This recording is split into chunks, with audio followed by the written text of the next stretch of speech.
I didn't come to Savannah to fall apart. I came to watch my little sister get married under Spanish moss and soft, romantic string lights, like the kind of wedding you see in magazines and think, that's not real life. But the second I stepped into the venue courtyard and saw the groom laughing near the champagne tower, the air left my lungs like someone punched it out of me, because I knew that face. Not the polite wedding smile, not the tailored navy suit, not the family man posture he wore like a costume. I knew the bones of his face, the exact curve of his mouth when he thought he was charming someone, the way his eyes looked warm until you realized they weren't warm. They were calculating. Rowan Hale, my sister's groom, and the same man who once disappeared from my life with my money, my trust, and the pieces of me I didn't know could break. For a full 3 seconds, the world narrowed to the distant sound of a violin and the faint clink of glassware. I felt the sun on my shoulders. I smelled gardenias and shrimp and grits from the catering tents. And I heard an old sound inside my skull, the notification ping from my bank app. Transfer complete. Then silence. Then his number going dead. Then weeks of me calling voicemail until my throat burned. Alo? My sister's voice pulled me back. Juniper Price, my baby sister glowing in white silk, cheeks flushed with happiness, was walking toward me with her bouquet bouncing in her hands. Are you okay? She asked, eyes bright. You look like you saw a ghost. I forced my lips into something that resembled a smile. It felt like stretching a wound. I'm fine, I said. The lie tasted metallic. Juniper looped her arm through mine and pressed her head against my shoulder, the way she used to when she was 8 and scared of thunderstorms. I'm so glad you're here, she whispered. I needed you. I looked past her, over her shoulder, to where Rowan stood. He was laughing with 2 groomsmen, holding a whiskey like it was part of his personality. His gaze flicked toward us. Just for a second. And I watched recognition strike him like a cold slap. The color drained from his face so quickly I almost laughed. Almost. His smile didn't disappear. Rowan was too practiced for that. But it tightened. His jaw shifted. His eyes sharpened like a man doing quick math in his head. Then he lifted his glass in a small toast, like we were acquaintances, like he hadn't ruined my life. My fingers curled around Juniper's arm so hard I felt her tense. Ello, ouch, she giggled softly. You're squeezing me. Sorry, I murmured, loosening my grip. Rowan turned away, already recovering, already slipping back into his role. I swallowed, tasting bile. Come on, Juniper said. Let's go inside. Ceremony starts soon. Inside, the old Savannah mansion had been transformed into a dream.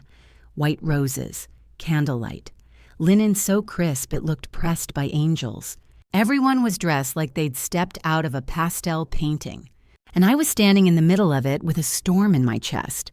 As guests found their seats, my mother fluttered around like a joyful hurricane, checking on boutonnieres and place cards. She hugged me, kissed my cheek, and said, My Elowen, so proud of you. Savannah missed you. Savannah, as if this city and I had history. Maybe we did now. I kept my face calm, because that was what I'd learned to do in the years after Rowan.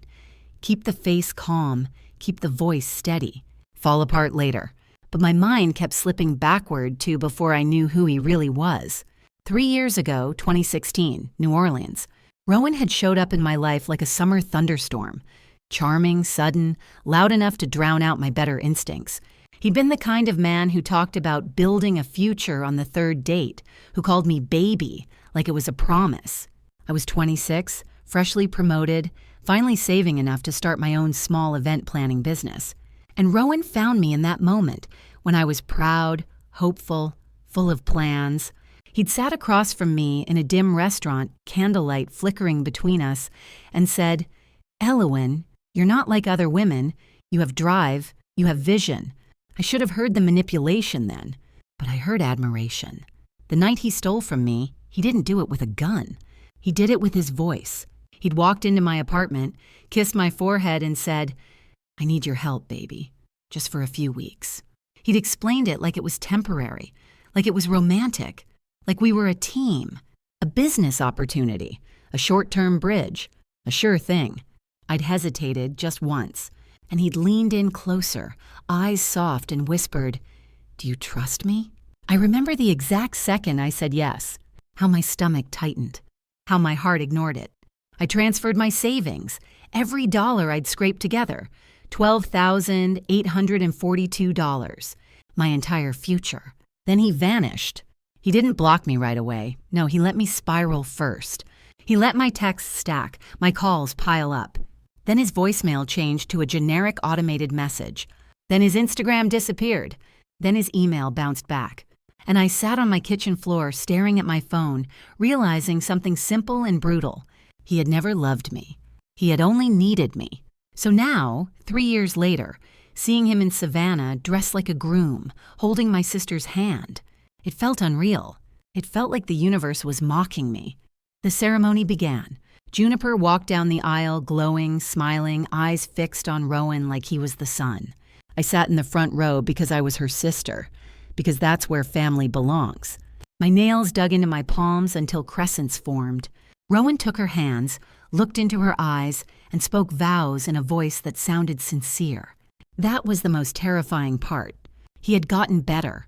He had learned how to perform love so well people believed it. When they kissed, everyone applauded.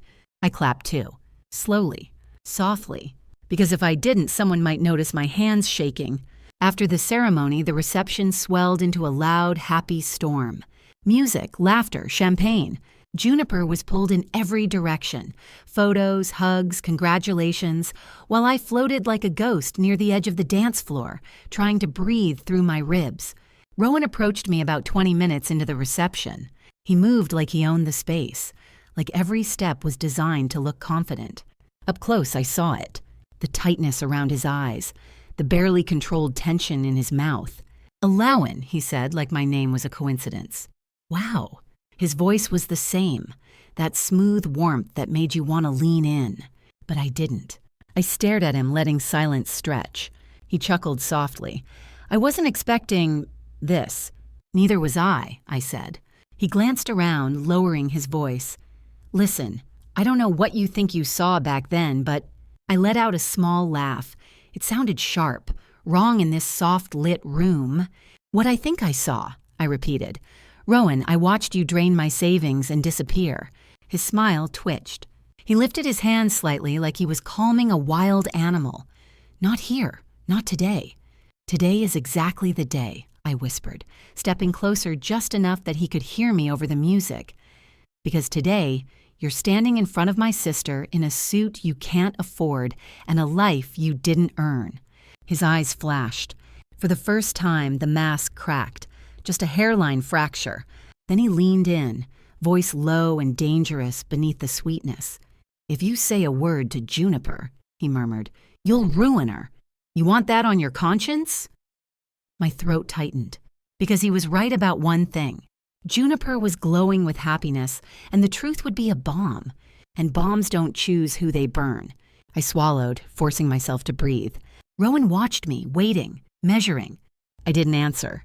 Instead, I turned away from him and walked straight to the bar. I needed something cold in my hand to remind me I was still in control of my body. The bartender asked, "What can I get you?" "Water," I said.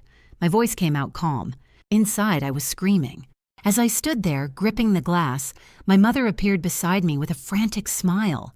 "Allawan, honey," she said, eyes sparkling. "Juniper wants you to give the maid of honor speech." I blinked. "What?" Mom squeezed my arm. "The maid of honor got food poisoning. Poor thing. She can't stand up there. Juniper said you're the only one who can do it." My heartbeat slammed against my ribs. A speech. In front of everyone. In front of Rowan. My mind raced fast and sharp.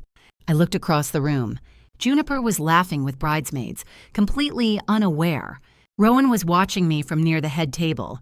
His expression was careful, but I saw the tension in his shoulders. He knew what a microphone could do. I lifted my glass and took a slow sip of water. Cold, clean, like a decision. I set the glass down and met Rowan's stare. This time I didn't look away. A small smile formed on my lips, one he didn't recognize. Because it wasn't love. It wasn't fear. It was something else. Something controlled. "Tell Juniper," I said softly to my mother. "I'd be honored." Rowan's eyes widened just slightly, and for the first time all night, He looked scared. The microphone felt heavier than it should have. I stood near the edge of the dance floor while the DJ tapped the mic and announced my name. Applause rose. Warm, unsuspecting. Faces turned toward me with smiles already prepared. I saw Juniper first. She beamed at me like this was a gift. Rowan stood beside her, one hand resting at the small of her back. His smile was fixed, polite, just a shade too tight. He knew. I stepped up onto the small platform, heels clicking softly against the wood. The lights were warm and forgiving, casting everything in gold. If you didn't look closely, you'd think this was the happiest room in the world. I wrapped my fingers around the microphone and took a breath. Slow, I told myself, not sharp, not angry, not yet. Hi, I said, smiling. For those of you who don't know me, I'm Elowen, Juniper's older sister. A ripple of awe floated up. I glanced at Juniper. Her eyes were shining, full of trust. And before I say anything else, I continued, I want to say how proud I am of her. That part was real. My voice didn't shake.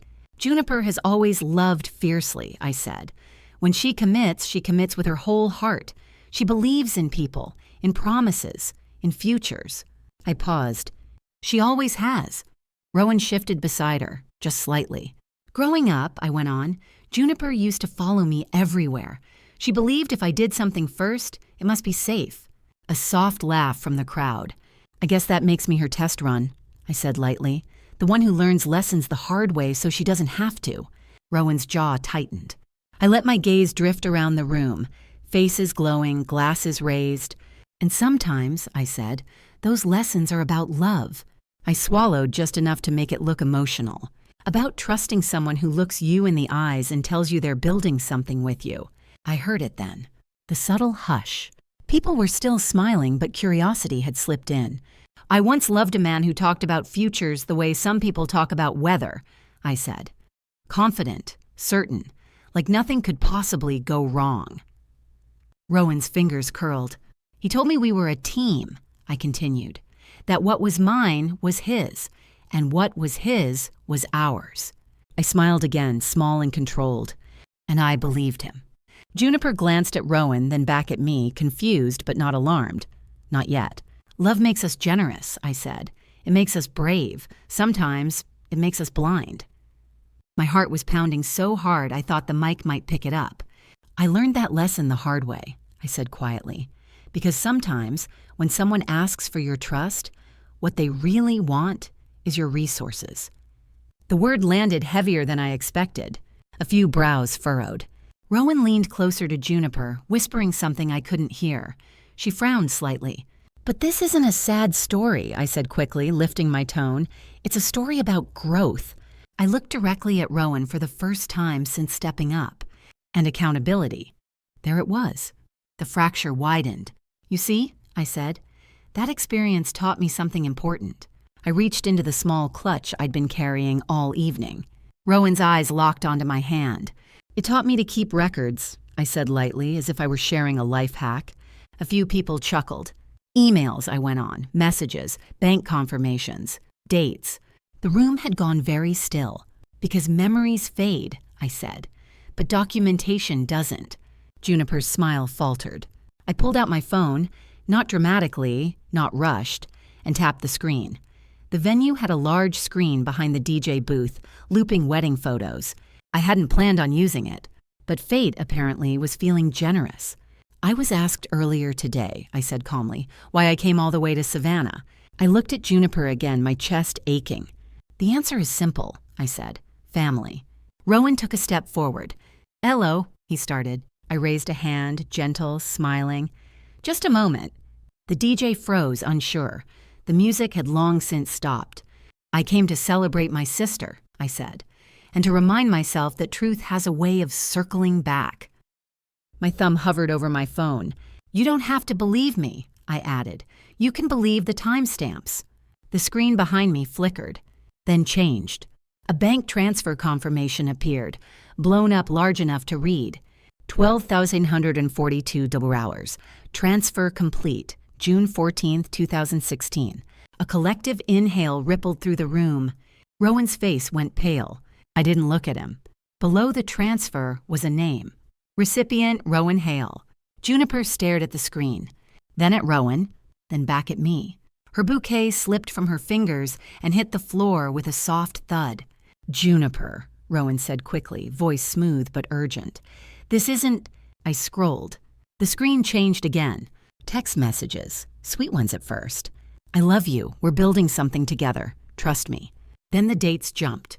Missed calls, unanswered texts, voicemail logs, a timeline of disappearance. Gasps spread through the room like a wave. My mother's hand flew to her mouth. "What is this?" someone whispered. I finally turned to Rowan. "This," I said evenly, "is what happens when you mistake kindness for weakness." Rowan moved toward me, panic bleeding through his composure. "Turn it off," he hissed. "You're humiliating yourself." I laughed. It surprised even me. "No," I said softly. "I'm telling the truth."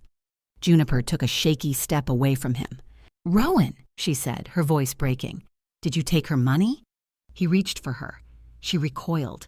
"Juniper, listen to me. This is old. It's complicated." "Did you take it?" she repeated.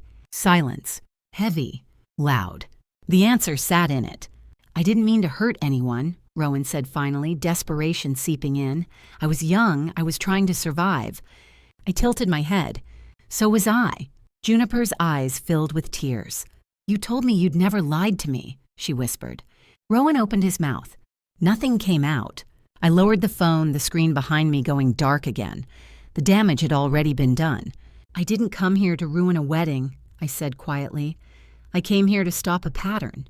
I stepped down from the platform and walked toward Juniper.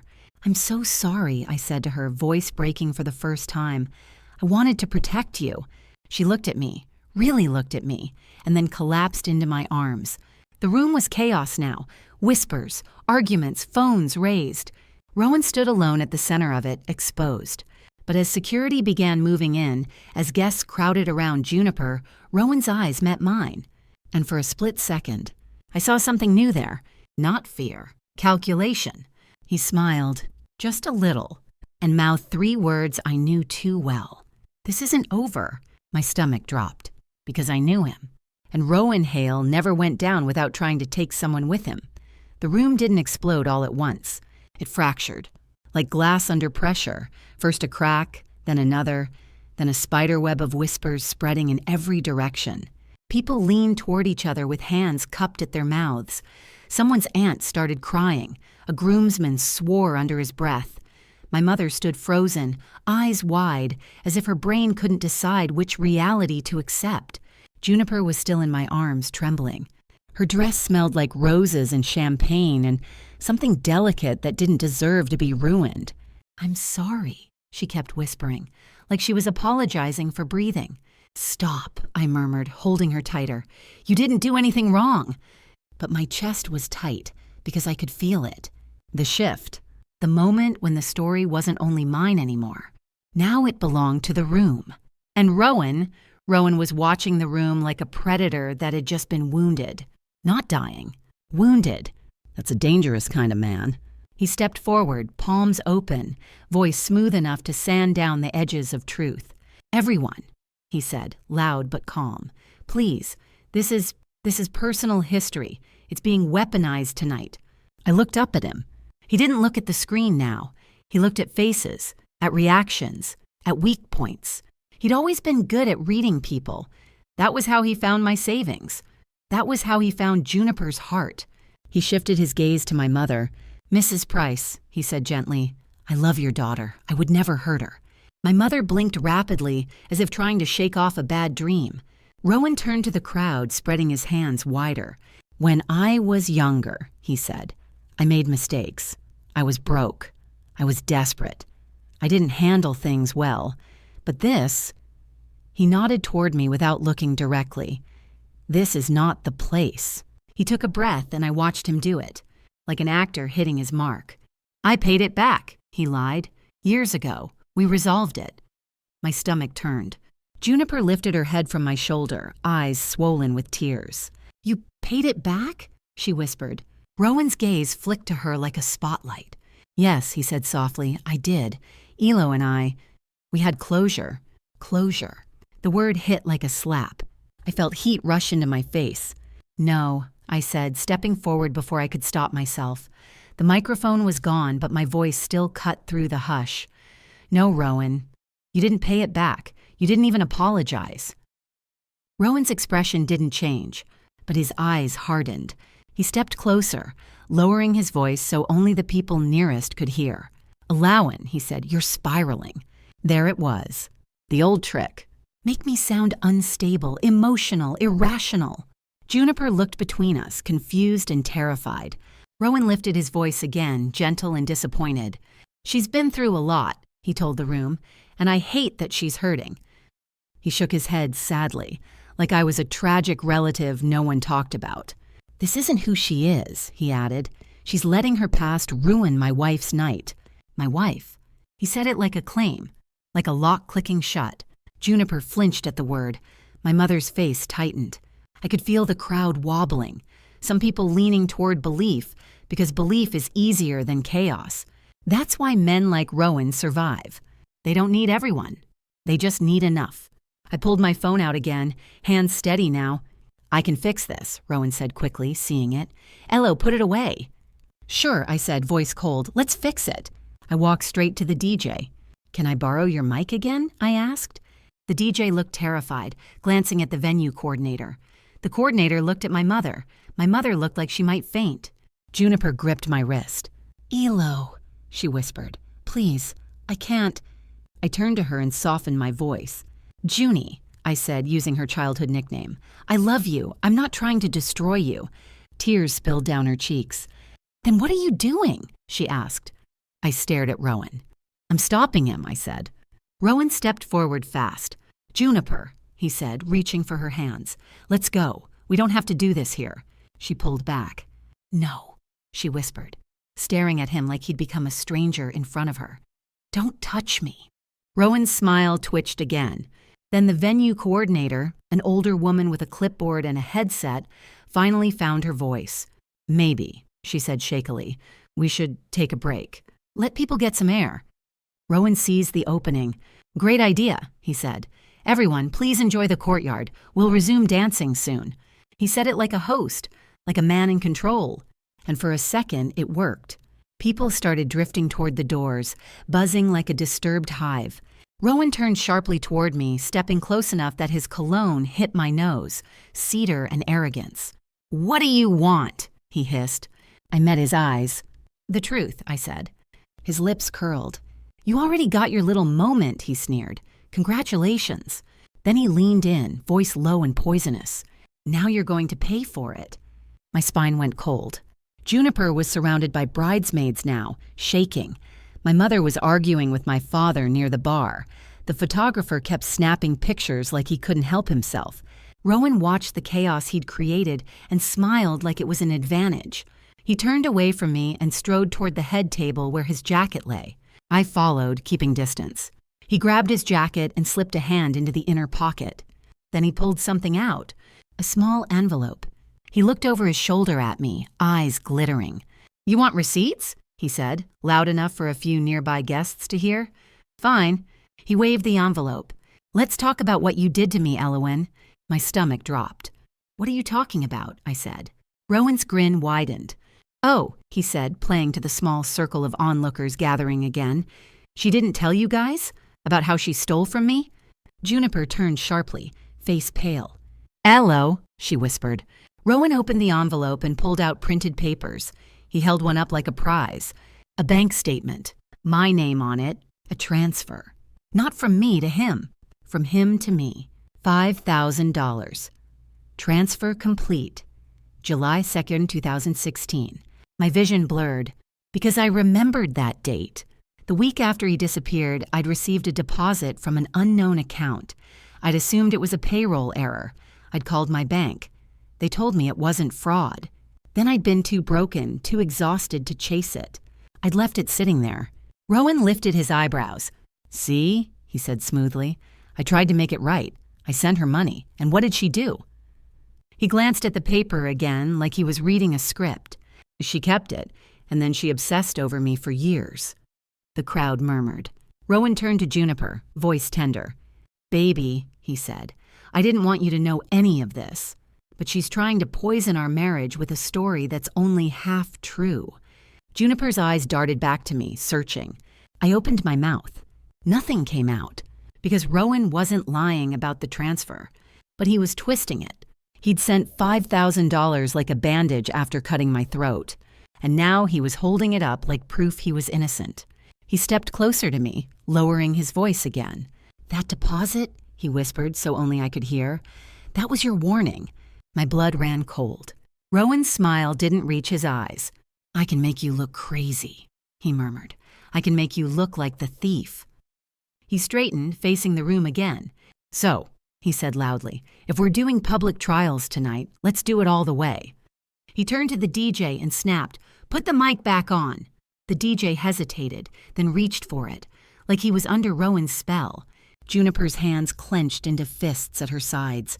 I stood there, heart racing, realizing the truth. Rowan wasn't running. He was counterattacking, and he was good at it. As the DJ lifted the microphone toward Rowan, my phone buzzed in my palm. A notification. A text message from an unknown number. "Check your email now." My throat tightened, because I knew, deep in my bones, that Rowan had already started his next move, and whatever he'd sent was meant to destroy me.